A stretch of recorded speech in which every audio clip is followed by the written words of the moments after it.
The Western Roman Empire in the 3rd century A.D. extended as far north as modern-day Great Britain. However, the richest and most politically important lands lay to the west and south, from Provence to Portugal, comprising such present-day cities as Orange, Arles, Nîmes, Tarragona, and Mérida. The Spanish and French provinces were connected to Rome via excellent roads, mountain passes through the Alps, and infrastructure for economic development such as aqueducts. From Provence in southern France, and also from Spain, agricultural products like olive oil and preserved foods such as garum, a fish sauce widely used as a condiment, arrived in Rome. These countries, in turn, obtained gold and money from the Romans. Spain and France were also very active in metal mining.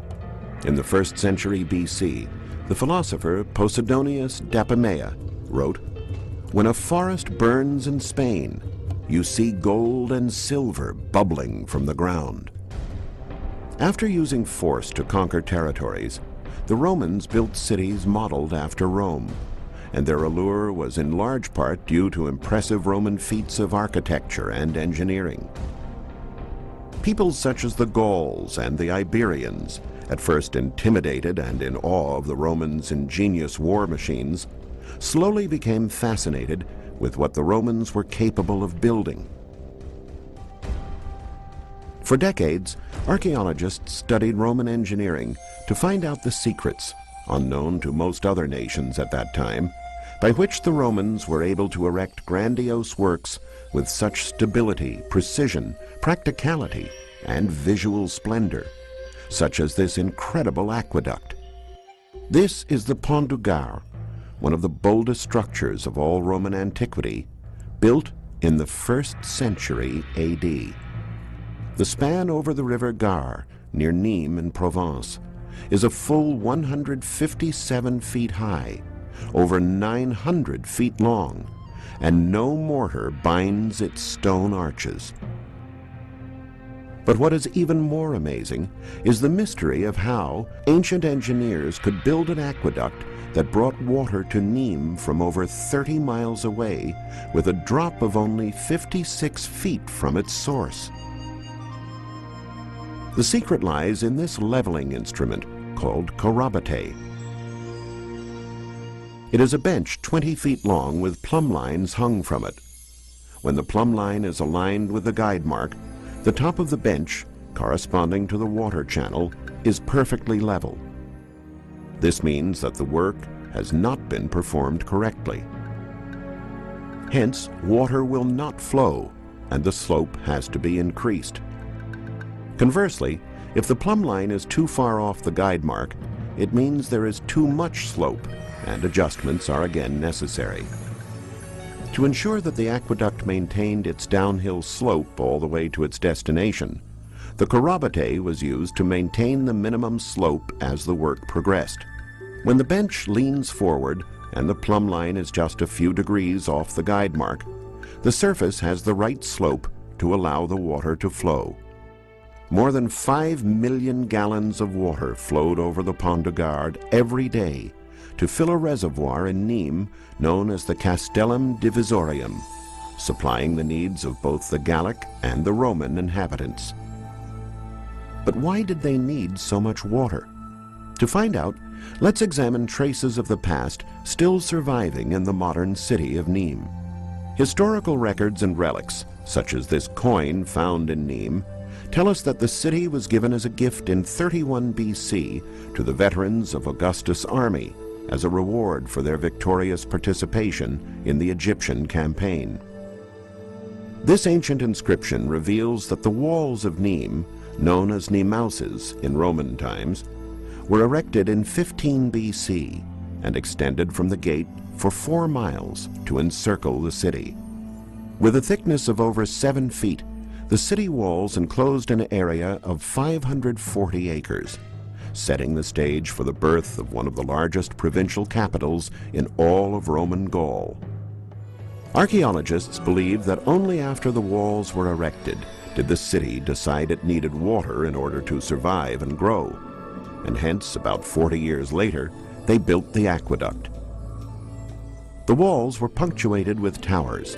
43 are known, but there must have been more than 80. One of these, the Tour Magna, built in Augustus' time, is 110 feet high and provides evidence that in that area there was an Augusteum, a sanctuary where the Emperor Augustus was worshipped as a divinity.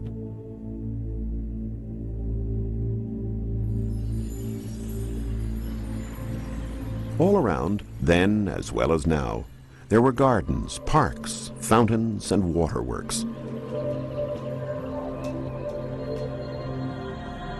The Roman colonizers encountered the indigenous population of the Gauls and intermingled. In just a few centuries, a proud new people and an advanced civilization had originated, a community that needed 5 million gallons of water a day. The Romans brought their spiritual beliefs into Gallic life as well.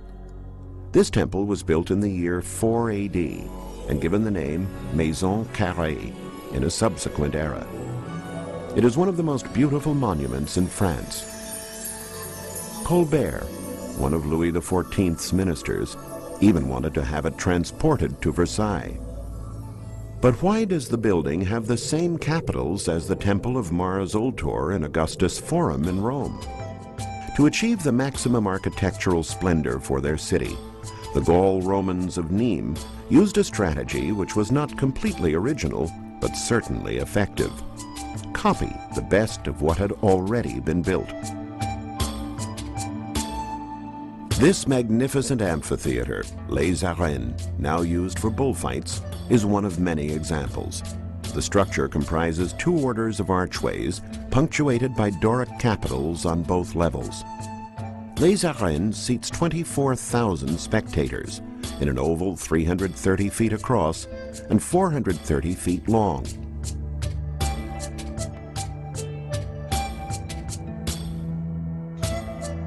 In Arles, just a few miles from Nîmes, there is another almost identical amphitheater. It has 2 orders of arches, punctuated by Doric capitals on the first level, and Corinthian, the only difference, on the second. The lengths of the axes are virtually identical, as is the seating capacity, 26,000 spectators.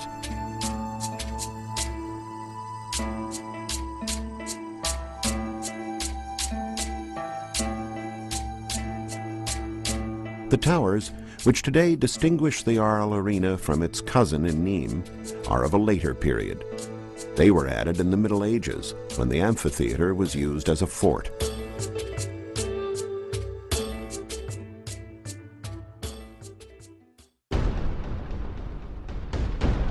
For a gladiator in ancient times, entering the amphitheater and performing in front of 20,000 spectators, it must have been a tremendous rush.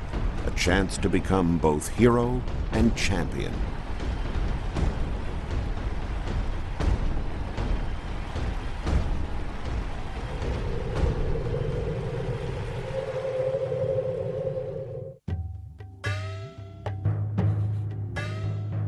In the city of Orange, depictions on this monumental arch puzzled archaeologists for ages. There were naked prisoners in chains, certainly Gauls, and images of a triumphant Rome. But why would the Romans have chosen to show the Gauls in such a suppressive state if they were trying to win them over to their way of life and make them one with their civilization? Who would have ordered such freezes? The first thing archaeologists did to resolve the mystery was to try to determine the historic occasion for the construction of this triumphal arch.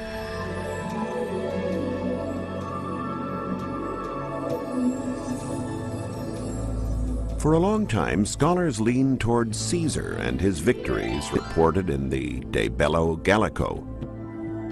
Then, after a careful observation of the pattern of holes in the architrave, they succeeded in reconstructing the original inscription. It was Tiberius, an emperor who lived much later than Caesar.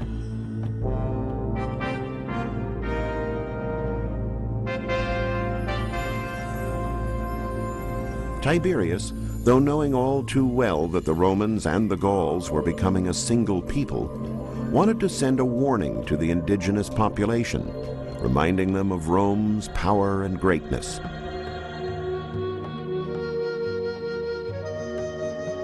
Protruding stones with a hole in the middle at the beautiful Roman theater in Orange were at first also a mystery for archaeologists.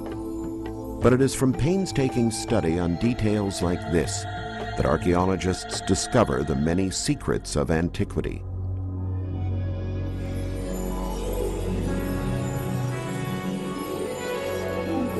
In this case, the research shed light on the comforts of Roman theaters. The perforated slabs are called modillions, and they supported wooden posts holding up a velarium. Just think, the best Roman theaters were equipped with a tent, roofing that protected the spectators from the sun and rain. In cities that did not have an amphitheater, the theaters were sometimes used for gladiatorial combat, adding real-life drama to what was normally just intellectual entertainment. Fresh from victories over the Gauls in Provence, the Romans pushed westward across the Pyrenees into Spain, all the way to Cadiz at the tip, securing what would become one of the most important areas of the empire. Modern-day Spain was known to the Romans as Hispania after they defeated Carthage in 197 BC. It became an extremely rich land by the 3rd century AD, perhaps even richer than Rome. Tarragona was the capital of Rome's most important Spanish province, Tarraconensis. A charming Catalan city has been built upon the ruins of its magnificent Roman ancestor. Fortunately, many Roman elements have been preserved, such as the striking amphitheater at the seashore, the aqueduct, and other important archaeological finds. The work of archaeologists continues still. Most of their finds are unearthed, digging in people's cellars, or underneath or inside the houses and buildings of the modern city. Some of the buildings of the old city have strange vaulted ceilings, ancient supporting arches over 23 feet tall, separated by pilaster strips that lead into other vaults, all exactly the same. Studies have revealed that the vaults, all from Roman times, supported the stands of the ancient circus of Tarragona, a magnificent hippodrome where chariot races took place. The main road into the city led to the circus, which was on the lowest of 3 terraces that comprised the city's immense forum, over 180 acres.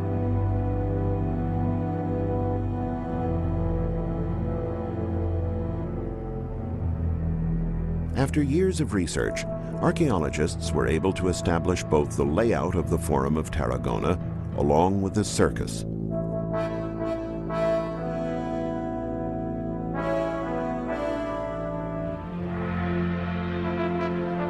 Half of the circus, as we see from this section, was dug into the Tarragona hillside. The other half was suspended on vaults. This area, now covered by subsequent constructions, is still supported at its base by the work of the Roman engineers. These arches represented the external facade of the circus. It was where the spectators entered and were directed to their assigned seats.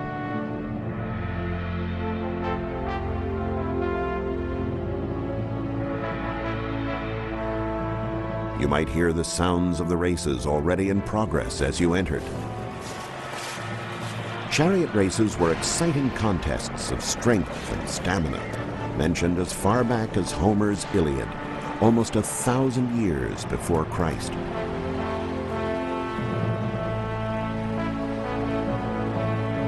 The Forum stood above the circus and included the city's most important temple, the Capitoline Triad. At one end of the oval, there was no public seating. This was where the starting gates were, where the chariots came bursting out after the starting signal, ready to fight to see who would be the first to finish 7 laps. Crowds loved the events. The races were even more popular than gladiator battles, and a circus normally seated twice as many spectators as an amphitheater.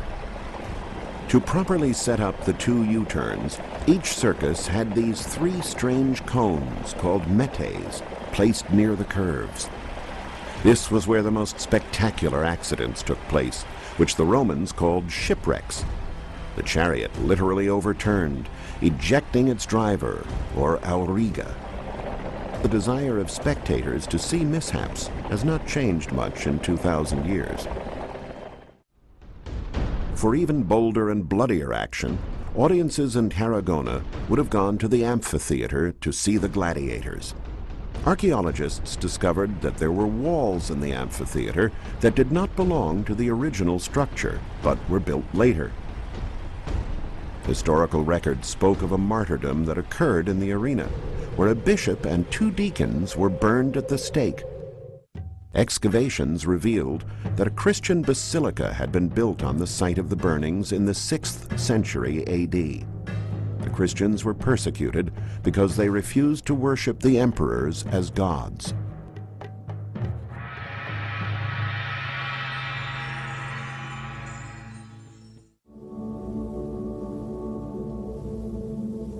In Hispania, Roman culture found fertile soil and produced rich and flourishing cities, which in turn gave birth to illustrious philosophers such as Seneca and also great emperors like Trajan and his successor Hadrian, under whom the Roman Empire witnessed its greatest expansion. We are in Italica, an impressive archaeological site in southern Spain. Thanks to its 2 great emperors, the city grew in splendor around the 2nd century AD. The size of this majestic amphitheater alone suggests that it once served a much larger city than what now remains.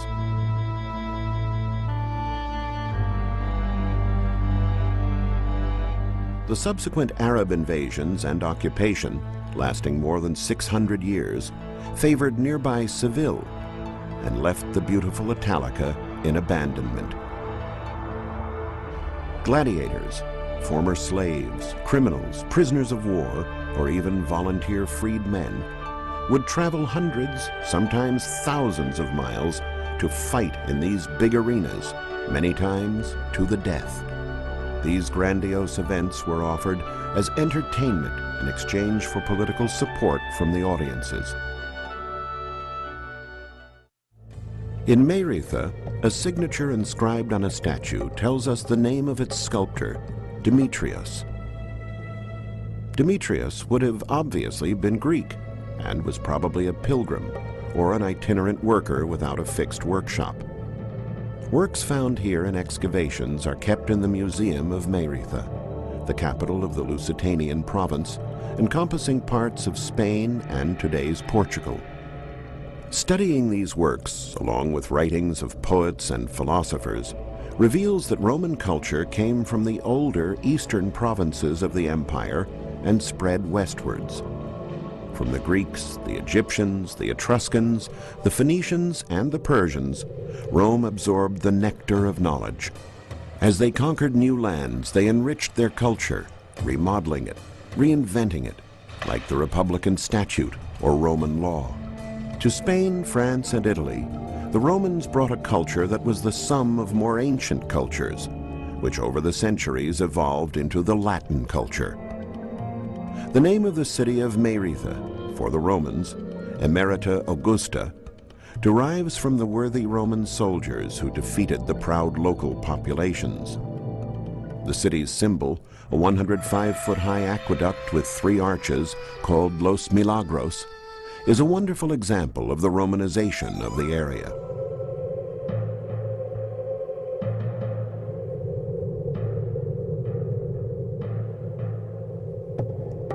The city also has 3 impressive arenas, a theater, an amphitheater, and a circus or hippodrome for the chariot races. Sometimes 3-day events were organized in Meretha, elimination tournaments with no holds barred. The first contests would have taken place in this amphitheater built by Augustus in the year 8 BC.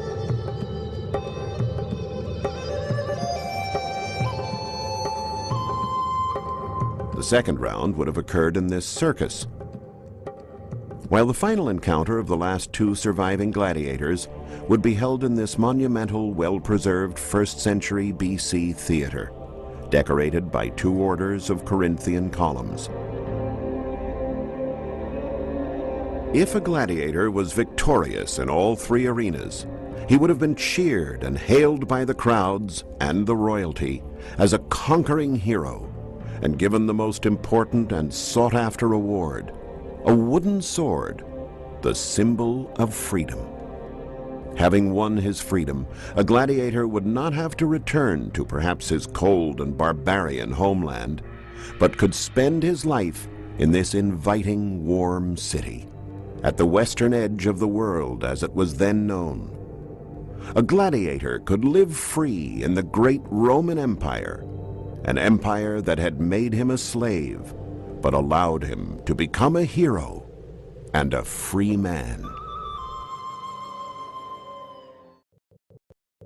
Figures in profile, lines of people wearing very different costumes, exotic animals, gifts coming from the most remote corners of the world, ivory tusks, pottery, textiles, and lion skins. When archaeologists digging at Persepolis first beheld these bas-reliefs, they were puzzled. Why depict so many different peoples from such distant lands in one work? But slowly, clues fell into place that gave scholars the answers. The people with the ivory tusk and the okapi are Ethiopians. The dromedary is typical of the Arabs. That pointed headdress clearly belongs to the Shiites. The Assyrians are portrayed with a cart, and here are Indians with a donkey.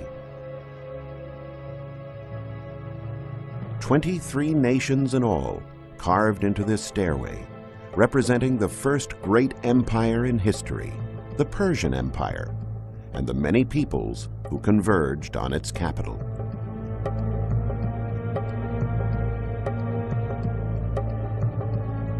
The vast Persian domain stretched from the African continent to the Indus River. It included the fertile lands of Egypt and the Sudan. It expanded into Europe with the reigns of the Shiites and the Thracians. It occupied Arabia and the Babylonian lands between the Tigris and the Euphrates. To the northeast, it extended as far as today's Uzbekistan, and to the southeast, it crossed into India, and at the center, Persia in all its splendor. For decades, these inscriptions represented an intriguing puzzle for archaeologists. In addition to being cuneiform, the text was written in 3 different languages. High up on the mountain of Behistun, perched atop a tall ladder, English Army officer Sir Henry Rawlinson valiantly transcribed the text. That was the easy part. It then took him 10 long years to decipher it. Thanks to the work of this great archaeologist, the puzzle was resolved in 1835, and a whole new world opened up to scholars. The history of the Persians, told this time through their own works. The Greek historian Herodotus wrote, "The Persians adopt foreign customs more readily than any other people." This sentence, written with perhaps a touch of contempt, actually reveals something positive and impressive about the Persians.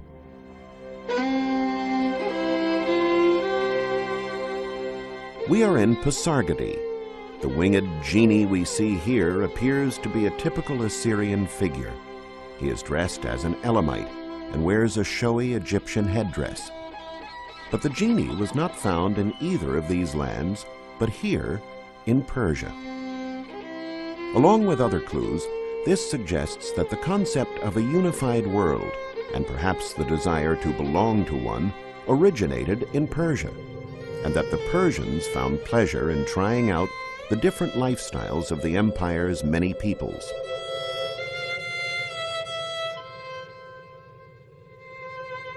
Pasargadae, founded in 553 BC, was the empire's first capital.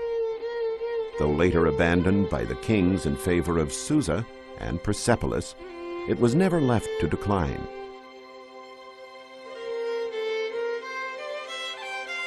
Inscriptions like this one have survived since that time.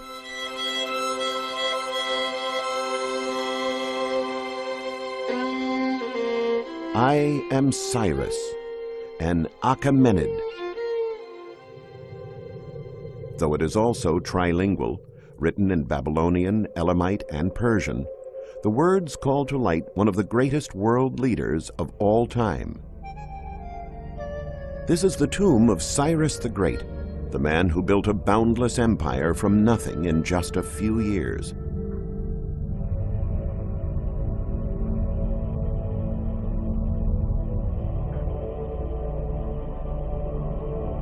In Cyrus' time, the economy in Asia was expanding, and the people wanted stability.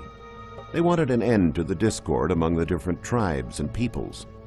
There was a widespread desire to belong to a unified world. Today, we call this idea ecumenism. At that time, the concept was that of a universal empire. The first one to appreciate its value and to put it into practice was Cyrus himself. In Persia, if you wanted to offer a tribute to the gods, you'd be hard-pressed, for there are no temples here.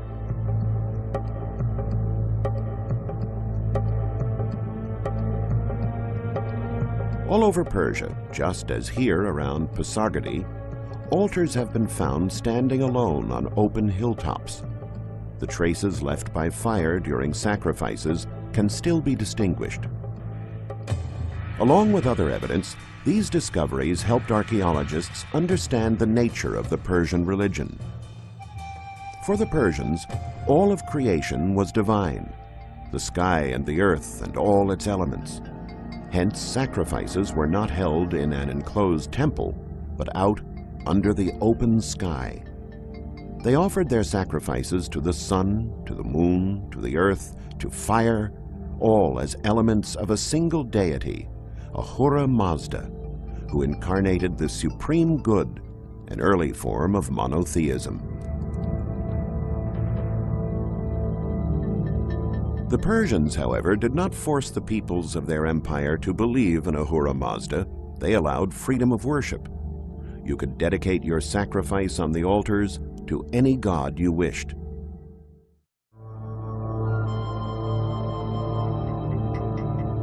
This is Susa, one of the most important archaeological sites in Iran. Relics have been found here dating back to 4000 BC. Years of excavation work have revealed only a fraction of the city, yet the great number of foundations and the remains of massive columns and capitals confirm that Susa was a palatial city equal in grandeur to Persepolis. Historical records tell us that under King Darius I in 512 BC, Susa grew in splendor, becoming a capital together with Persepolis. But why have two capitals? At 5,000 feet above sea level, Persepolis was covered by snow for most of the winter, and thus impractical for many of the governmental functions. With such a large empire to direct, the government certainly couldn't just shut down when the weather got bad. Instead, they transferred operations to Susa, a bona fide imperial capital in its own right. In Susa, archaeologists found glazed tiles that they quickly recognized as pieces of a larger picture. When they were arranged, like a sort of puzzle, they began to tell a story. They fit together to make elaborate tunics, golden jewelry, a javelin, a bow, and a quiver. But who were these warriors so richly adorned? Excavation work began in Susa in 1884. The first to realize that those warriors must have belonged to an elite unit were the French husband and wife team, the Dieulafoy. Examining the puzzle in the light of descriptions by Herodotus, they figured out that what was taking shape before their eyes was the image of one of the emperor's personal guard units, the legendary Immortals.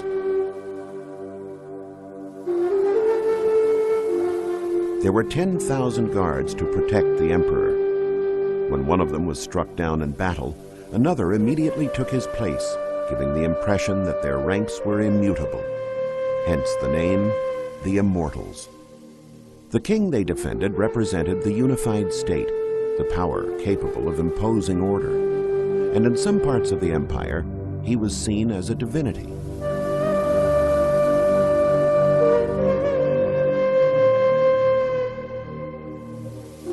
The inscription at the base of this statue, sculpted in Egypt but found in Susa, bears witness to this.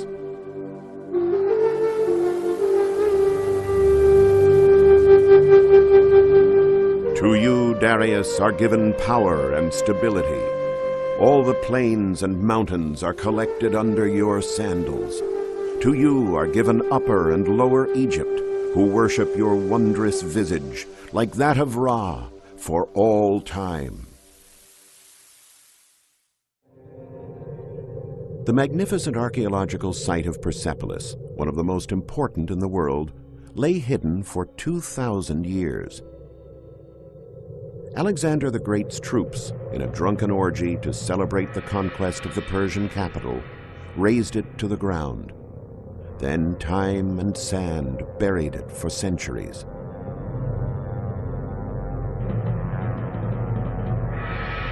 One of the excavated areas is the place where the court palaces stood.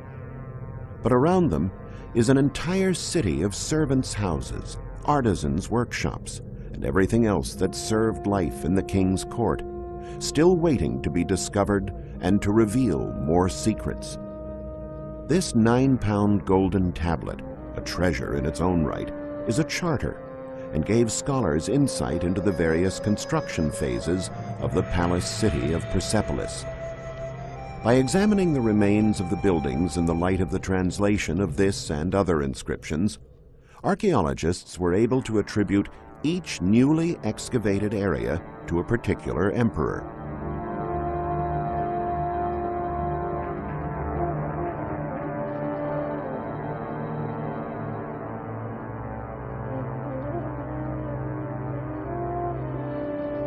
What we see here is the original nucleus, founded by Darius. This area represents a transition from Darius to Xerxes, his son, who was defeated by the Greeks. And this area corresponds entirely to Xerxes. The largest part of the archaeological site, a sort of second city, was built by the succeeding emperors down to Darius III. The discovery overturns a conviction passed on to us by the Greeks, especially through Aeschylus and his Persians play, which relates, "The inhabitants of the Asian lands no longer obey the Persians. They no longer bear the exacted tribute, nor do they fall prostrate to let themselves be commanded. The king's greatness is finished." Nothing could be farther from the truth. As we have seen, after Xerxes, the king Aeschylus refers to, Persepolis expanded considerably under his successors, and its splendor grew. Indeed, this did not mark the fall of the empire, nor even its decline. Archaeologists have deciphered friezes and bas-reliefs portraying a moment of great celebration and expansion of the empire. This alone gives us a sense of just how strong and solid that empire was. Quite the opposite of the barbarian images that the ancient Greeks handed down to us. Archaeologists sifting through this ancient record have found images that portray delegations of different peoples. people with proud faces and erect bearing being led by a Persian master of ceremonies to an audience with the King of Kings. Their precious and symbolic gifts tell a much different tale from that of the other great emperors of history, who generally preferred to depict their subjects bound in chains.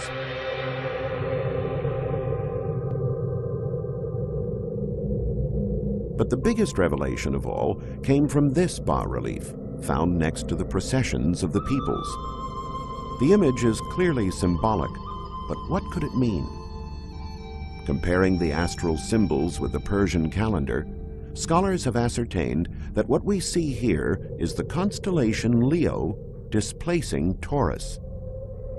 We are thus at the first day of spring, a celebration known as Nurus. On this day, the people streamed in from neighboring areas and put up their tents around the center of the world, initiating the empire's greatest festival.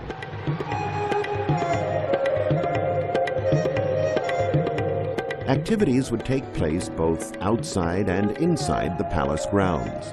Those invited inside were in for a treat.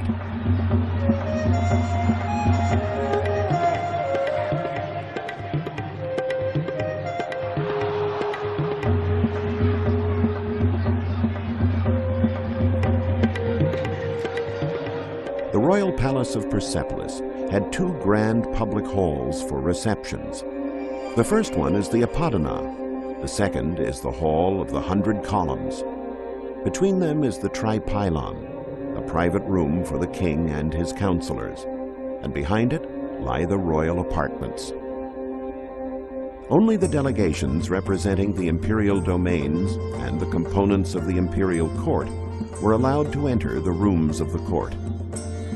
After ascending the great staircase to the level of the royal chambers, 13 feet higher than the rest of the courtyard, the delegates crowded into the Apodana through this grand portico. The doors and door jambs of the palace were carved in stone, which was very abundant around Persepolis, perched as it was on a terrace of living rock. The walls, on the other hand, were covered in terracotta.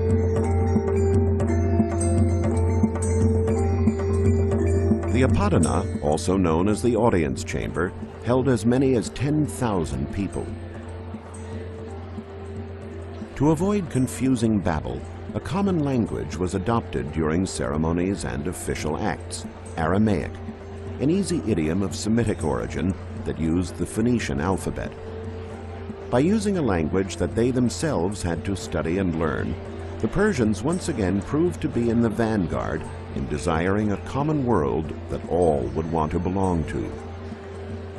Aramaic was the official language of the Persian bureaucracy, an important step for developing from an empire encompassing many peoples to a state composed of a single people. After presiding over the grand procession, the king withdrew to this council chamber, the Tripylon. On the door to the Tripylon, the king is sculpted as being borne aloft by his people, an image that might allude to what happened inside. Here, the king is meeting with his trusted aides to improve the organization of his empire and to make revolutionary decisions. It would be in this chamber where the council resolved to build new roads, chart new sea routes, establish a unified system of weights and measures, and adopt a common currency using bimetal coins made of gold and silver.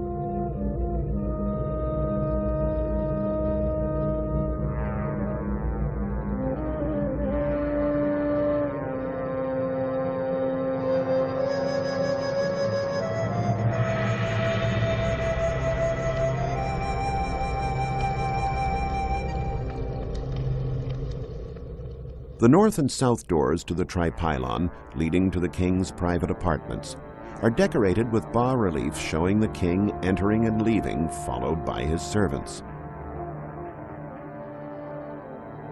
The king and his court would have entered his private apartment up these steps.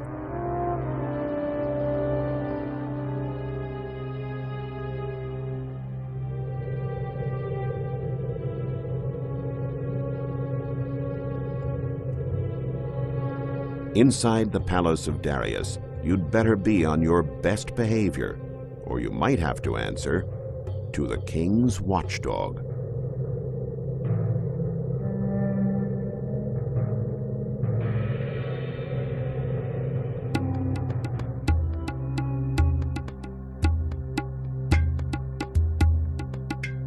What dinner time was like is suggested by these bas-reliefs.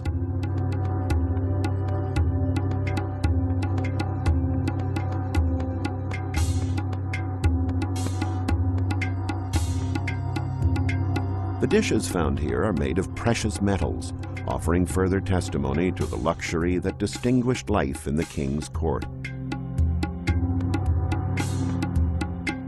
The king, lord of the provinces and armies, appointed members of his family or his most trusted men to select positions and rewarded them with fabulous gifts.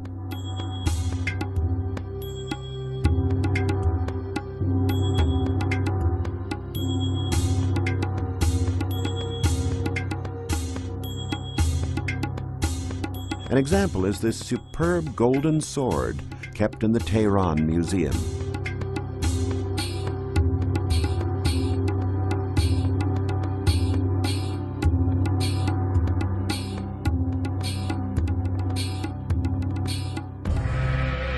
After the meal, the king and his entourage would move toward the Hall of the 100 Columns. This is where the delegations would present their gifts. The representatives of the peoples of the empire would wait in the courtyard, and from here, when it pleased the king, they would be invited into the Hall of the 100 Columns for the audience. This room was bigger than the first one, but located at a lower level. There was a grand portico before this hall as well.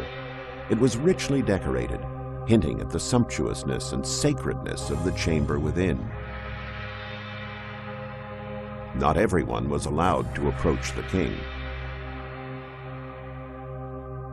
Sometimes you'd have to be content with just a glimpse of the emperor. When he sat on his throne in the Hall of the 100 Columns, awaiting gifts to be laid at his feet, he was enclosed in curtains and shrouded in shadow.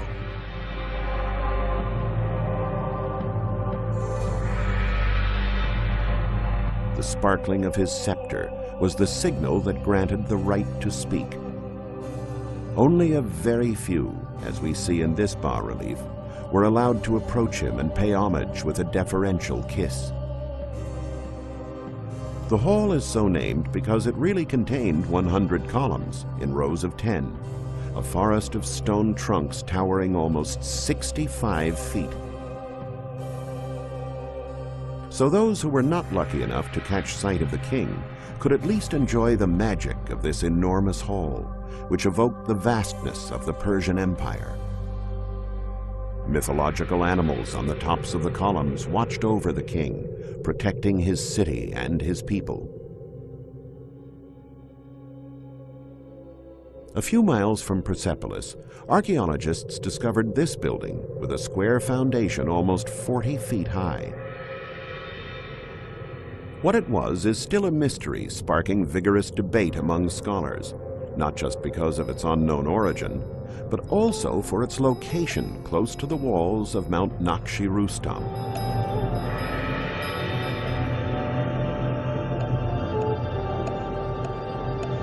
Here there are decorations carved into the rock, strange crosses, human figures, inscriptions, and 4 openings as if rooms had been dug into the mountain with their entrances off the ground.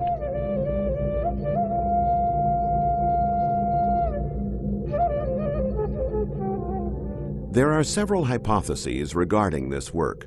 Some say it is a temple of fire, others that it is a watchtower. But the most alluring idea of all is that it once was a library where sacred texts were kept. If you get close enough to the wall, you can see figures that, more than any others, helped scholars understand what is being said here. They are Persians who are mourning the death of their emperor. The crosses of Naqsh-i-Rustam are the royal tombs of Darius I and his immediate successors. Darius, the great conqueror, who expanded the Persian Empire from India to Egypt, was the first Persian king to have carved into the mountains images and phrases that were true political messages, his spiritual testament. It is here, on a mountain, not in a book, that the true history of Persia is written. That which was ill done, I made good. The provinces were in upheaval. One man was fighting against the other. I brought peace. My law keeps the stronger from harming the weaker. I repaired the city walls that had fallen from age, and I built another wall to serve from now into the future.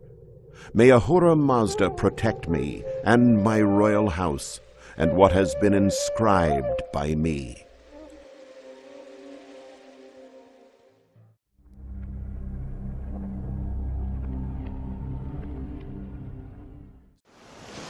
The region of Tripolitania, or Tripoli, which is part of present-day Libya, faces the Mediterranean Sea. The name is from the Greek Tripolis, meaning 3 cities. Sabrata, Oia, where the present-day city of Tripoli exists, and Leptis Magna, the closest city to the desert of the Greater Syrtis. Why was this area the cradle of such flourishing development?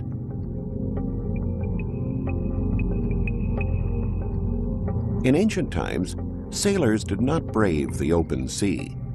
The navigators who crossed the Mediterranean did so by staying close to the coast.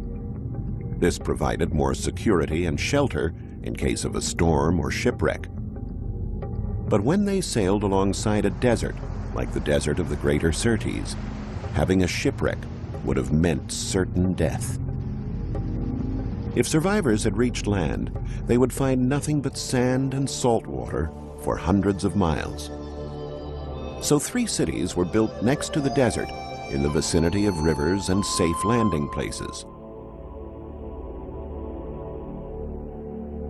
Ancient historians reported that Tripolitania, the name given by the Romans, was founded by the Phoenicians.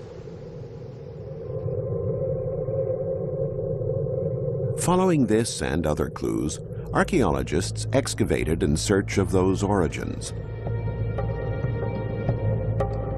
In the area of Sabrata, they discovered this interesting tomb that confirmed the presence of Phoenicians and Punics in Tripolitania.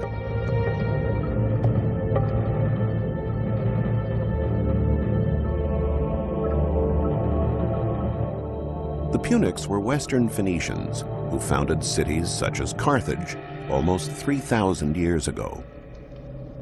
They built settlements throughout North Africa, as is proven by the numerous artifacts unearthed and now housed at the Museum of Leptis Magna.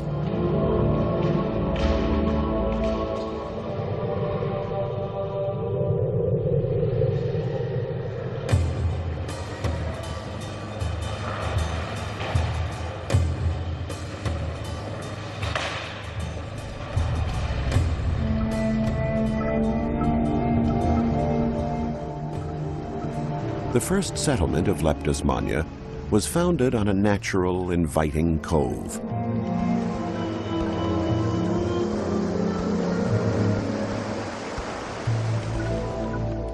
The river Lebda flowed into the sea there, and in front were 3 large breakwater rocks that provided harbor from the fury of the sea, an ideal place to build the first port in the vicinity.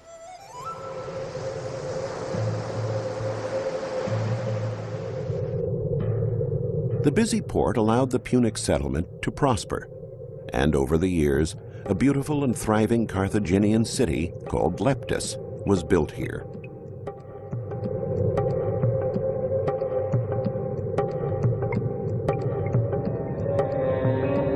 After the Punic Wars in the 1st century BC, the 3 Carthaginian cities became part of the Roman Empire, and the Romans redesigned the city in their style.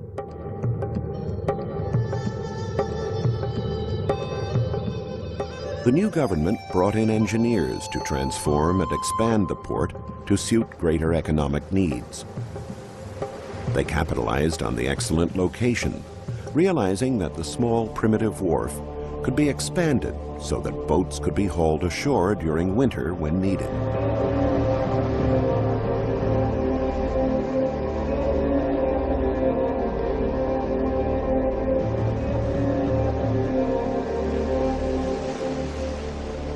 They also built structures nearby where workers could repair ships and build new ones. Here at Leptis Magna, archaeologists discovered this monumental epigraph bearing the name Anibal to Papias Rufus, located at the entrance to the city market. As they excavated further, they found the name to Papias carved on other important public buildings in the city. Historical accounts make no mention of this personality, either among the politicians or among the military men or notables of the city. But the name to Papias had to be known by the Punics and Romans who lived in Leptis Magna.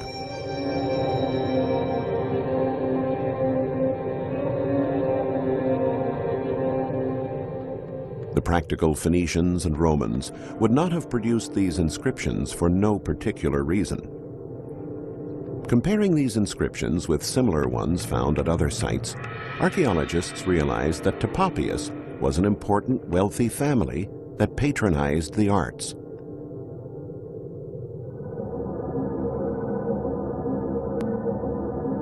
The signature of Anibal to Papias Rufus was also found in this magnificent theater, one of the first Roman theaters erected in masonry. Previous ones had been cut out of rock.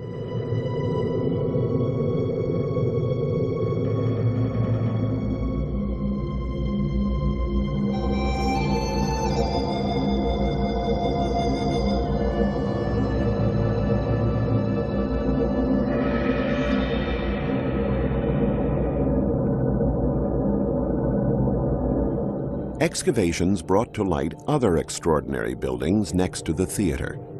This four-sided portico was a gift of Anibal to Papias.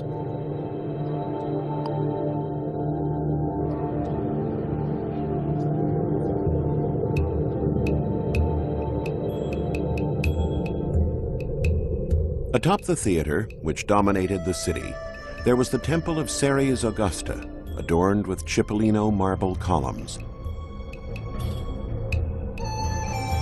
It was a gift of Supfunibal, daughter of Anibal to Papias.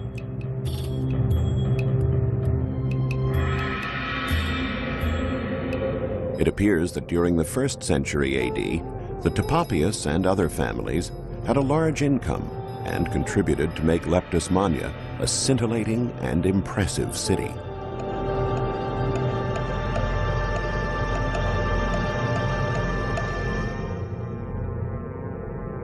As trade grew, the old Phoenician port, modernized by the first Roman engineers, was no longer sufficient. The river mouth and the rocks that for centuries had provided Phoenician, Greek, and Roman ships safe harbor needed to be modified. New engineers were brought in and built a huge wharf on the western side of the river mouth. Then they joined the easternmost breakwater rock to the mainland. The new port brought more ships and more money, which meant arts patrons could offer more gifts to the city. This unearthed inscription bears the name of Anibal ben Kafada. It was placed at the top of a monumental building called the Chalcidius. The inscription, however, did not reveal what the building was used for. Archaeologists ruled out the possibility that it was a public place, temple, or home. As digging continued, the building turned out to be more and more impressive, but its purpose was still unclear, until this strange plate emerged from the ground. By studying the find, archaeologists realized that it was a unit of measure, and the building was probably used for some kind of trade. Subsequently, they discovered that it was a huge, luxurious bazaar where cloths were sold. Idabal Kafada was probably a merchant of fine cloths.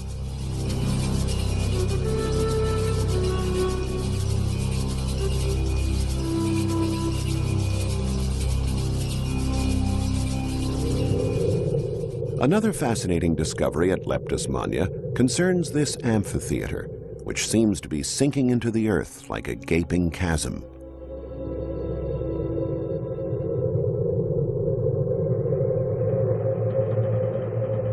It was not built on level ground, as was the practice at the time, but instead was dug out of rock.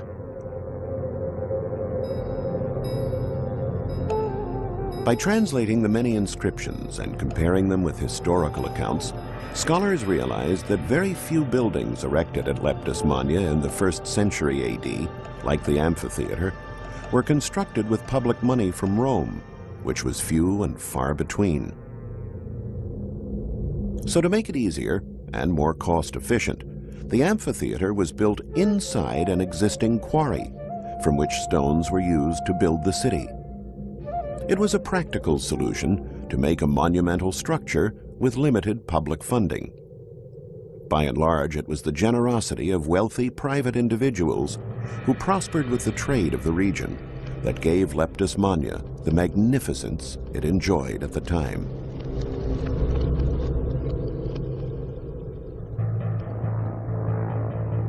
Close to the end of the 1st century AD, however, income from trade started to drop off. Ships that had regularly paid a visit to the port of Leptis were declining in number and becoming smaller and smaller.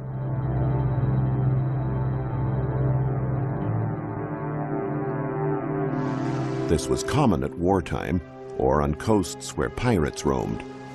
But historians did not mention anything of this kind during that period.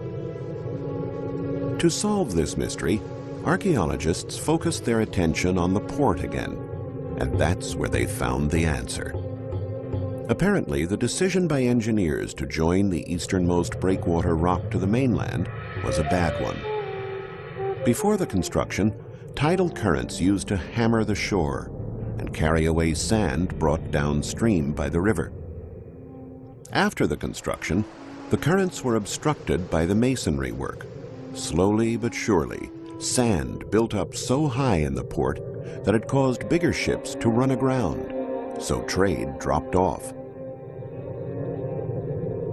Although there was less wealth in the city, the inhabitants did not give up their love of comfort or beauty.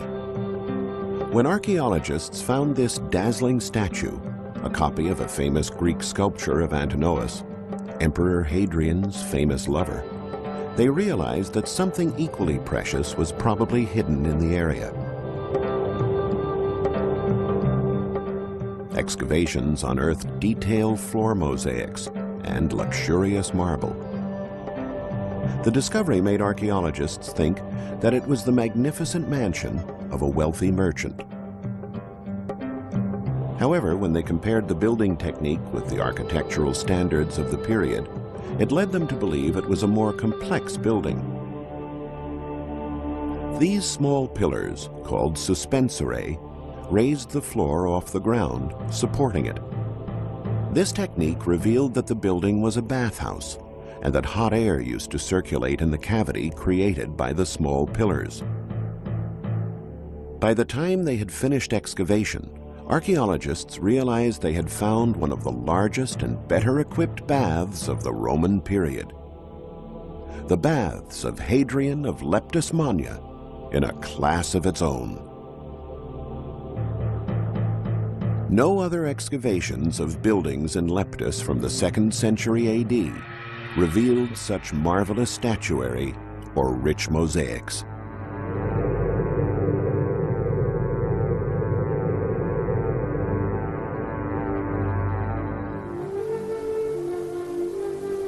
On the other end of Tripolitania stood Sabrata. This magnificent theater in Sabrata is also from the 2nd century AD.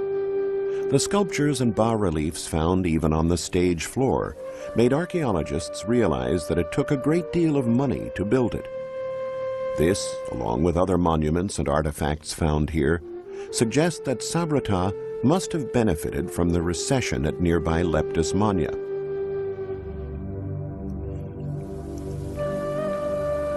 This was proven correct when signs of the presence of a building belonging to Sabrata shipowners were found in Ostia, the ancient seaport of Rome.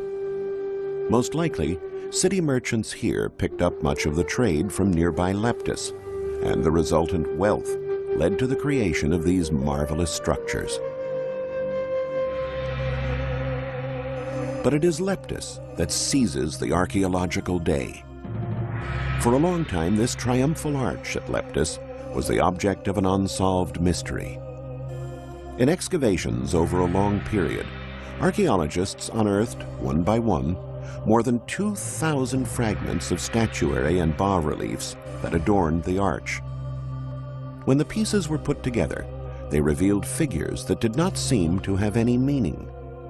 And the stone slabs of the gables bore no inscription that could identify the historical event the arch was built to commemorate.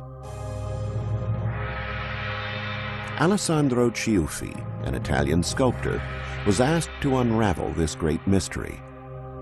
Thanks to his expert eye and skill at recognizing the pliable lines of the marble, he was able to recompose a huge stone puzzle piece by piece. The work revealed these depictions of Cybele, Venus Ashtart, and Melkart, the god of fertility and the sea, worshipped by the entire Punic world. In the middle, with the insignias of Jupiter, we find the historical personality to whom the arch was dedicated. Septimius Severus, Roman emperor, born in Leptis Magna in 146 AD. This shows how important and connected to the empire this city must have been, since it had produced two emperors, Septimius Severus and his son Caracalla, or Marcus Aurelius Antoninus.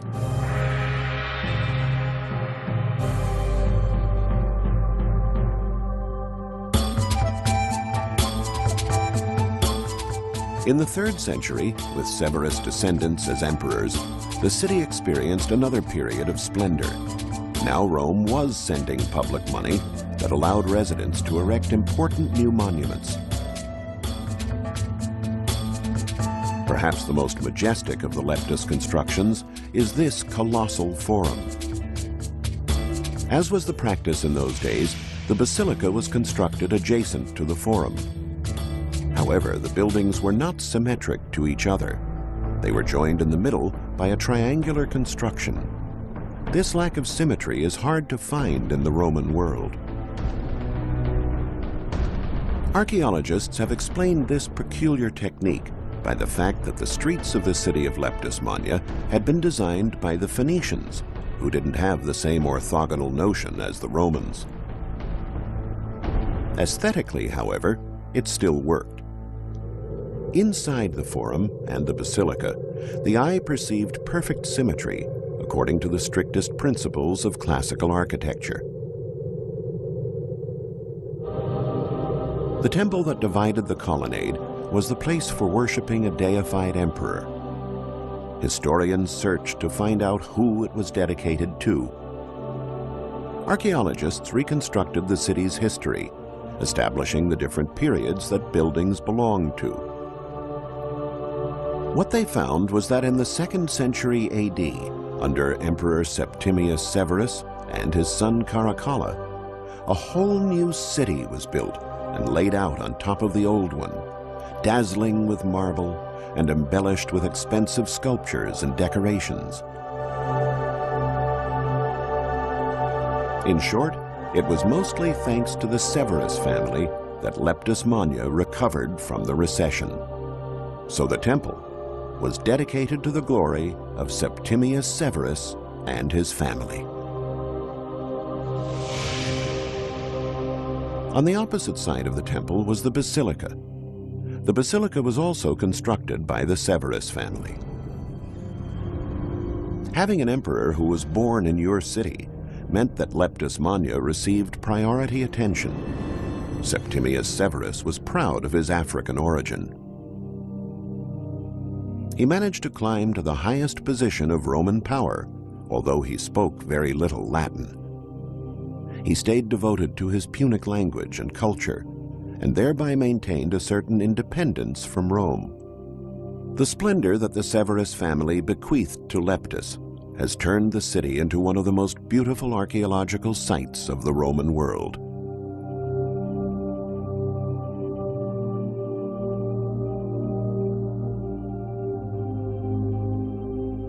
The basilica itself is the best preserved Roman basilica that has ever been discovered, a two-story building with 3 naves and 2 opposing apses.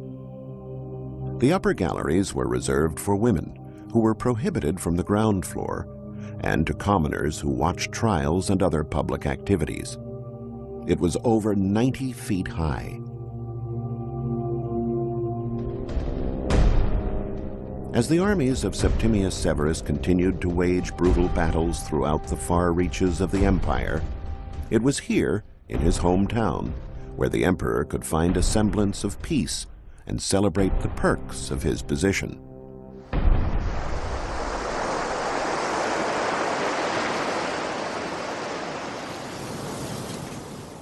Recently, not far from Leptis Magna, on the coast west of the city, archaeologists began removing great amounts of sand and mud and gradually discovered a large and unusually intact construction that clearly belonged to the Roman period.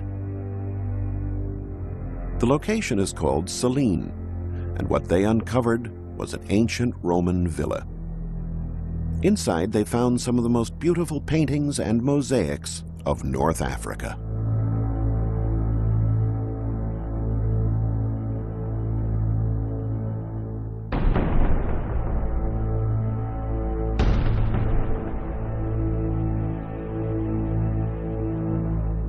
Extending their digs on the coast led to the discovery of an entire residential complex that is unique for its huge size and location. Excavations revealed a new villa facing the sea every 330 yards on a long stretch of the coastline. Indeed, it looked a lot like a resort colony today. Archaeologists guessed that this colony was probably a result of the problem Leptis was having with its sand-filled port. They thought wealthy inhabitants might have built private harbors up the coast next to their villas, ports that perhaps, over time, sunk into the sea. Yet when archaeologists went underwater, they found no remains of wharves or berths. They soon realized that the wealth of these settlements had not come from the sea, but from land. What had happened was, when the shipbuilding and related sea trade dried up, the citizens of Leptis entered into agriculture, cultivating grapes and olives. This new business once again brought well-being and progress to Tripolitania, and allowed the region to remain thriving and active until the period of the barbaric raids. One last mystery surrounding Leptis Magna still remains to be solved. Why is a city that is so beautiful and full of monuments still pretty much intact after devastating raids by the Vandals, Berbers, and Arabs in the late 3rd and 4th centuries? Why were building materials used in the constructions not carried off, as they were from so many ancient cities, including Rome? Who saved Leptis Magna? Well, there is one theory. Leptis was for a long time called the City of White Shadows. White statues, like ghosts, used to appear and disappear in the moonlight, sometimes covered by sand dunes, at other times uncovered by the wind. The presence of these paranormal-like images might have frightened the new peoples of Tripolitania. So it turns out that the sand of the desert, the cause of the city's economic decline, was the same force that preserved it. The sand buried a lifestyle, then allowed for a resurrection. The sand and these sentinels, who have kept watch over Leptis Magna for centuries.